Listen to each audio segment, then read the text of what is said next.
aking maliit, ako ay magluluto na ng isa sa pagiging putahe ko para bukas. Ngayon ay December 30.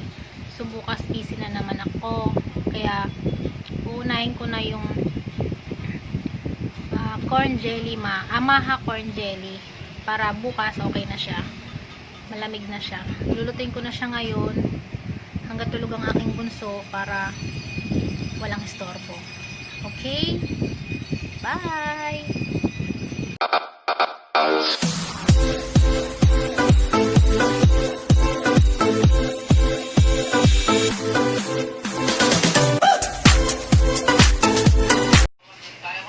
Para sa Maja corn jelly, 500 ml ng water, 3 tablespoon ng cornstarch,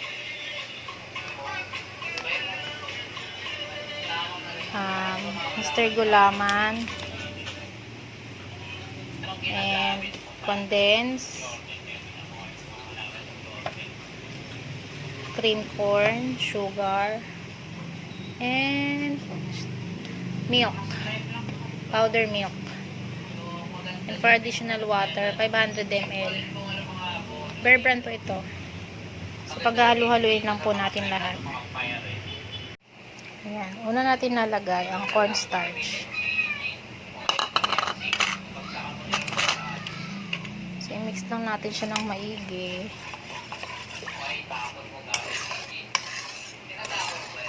Hanggang mawala yung buo-buo.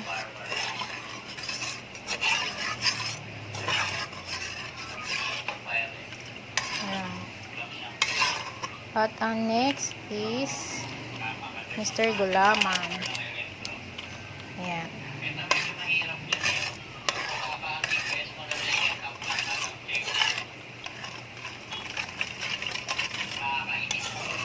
Yung sugar po, optional lang yan. Pwede nyo lang hindi na gamitin niya kapag ano.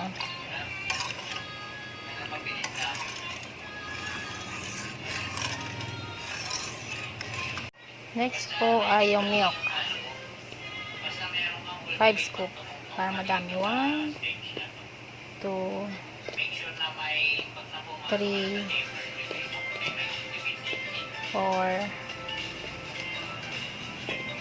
5. This is my version lang po Wala akong gata. Hindi ako naglalagay ng gata sa Maja.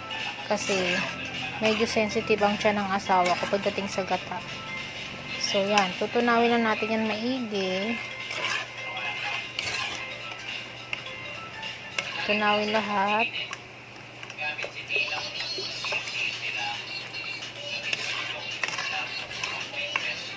And next is corn.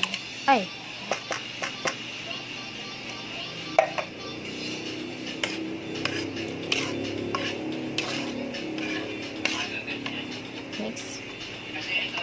Mix, and the last is condensed milk.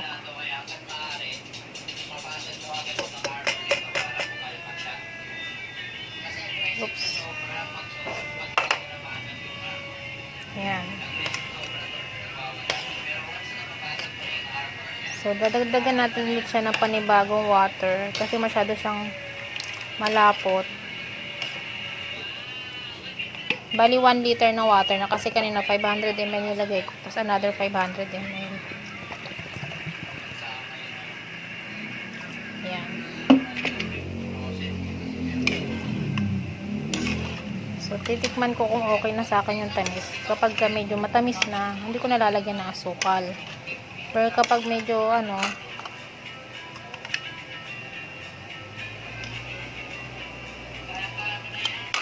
so, kailangan ko siyang lagyan ng asukal. Kasi pag lumamig na siya, yung tamis niya nababawasan. Kaya kailangan medyo tatamisan natin ng konti talaga. 1, 2, 3. Yung mga 5 scoop lang. 4, 5. So, yan. Isasalang na natin ngayon siya. Habang nakasalang, hahalu-haluin natin hanggang ma-achieve na yung tamang lapot niya. Hindi sa sobrang lapot, yung saktong-saktong lapot lang. A few moments later. So, yan. Malapit na po maluto ang ating maha. Medium heat lang po yan. Habang, hindi natin kailangan antayin na kumulo yan. Kasi kailangan natin lang halu-haluin. Para, hindi magpantay-pantay yung niya. Yung lapot niya. Hindi mamuo sa ilalim yung cornstarch. Yung lapot. Hindi kailangan ng masyadong malapot. Unlike sa maha na original na maha, yun kailangan mo yung lapot ng maraming cornstarch kasi yung nilagay doon. So ito,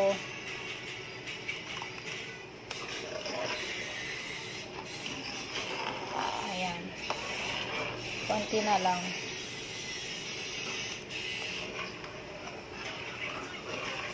So yan, pwede na yan.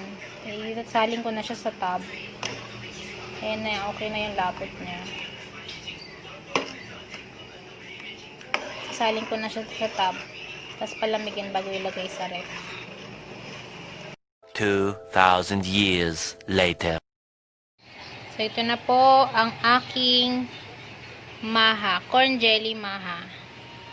Ayan, marami akong nagawa. So, papalamigin ko muna yan. Titikman namin. Pag medyo nag-warm na siya, tsaka ko siya lalagyan ng cheese sa top. Para mas lalong sumarap. Okay. One eternity later. So, ayan. Buti na lang tapos na ako magluto bago siya nagising. Tapos napaligaw ko na rin siya. Ito na, titikman na ni ate ang maha corn jelly ni mami. Sige, taste it now. Is it good? Good. Wow. Kaya na po. Show mo. Is it yummy? You want to eat? Okay. Hanggang dito na lang po. Bukas ulit. Papakita ko ulit ang aking iba pang lulutuin para sa pagpasok ng bagong taon. Marami pong salamat sa panunod. Please subscribe. Ito back ng baby ko. Bye-bye!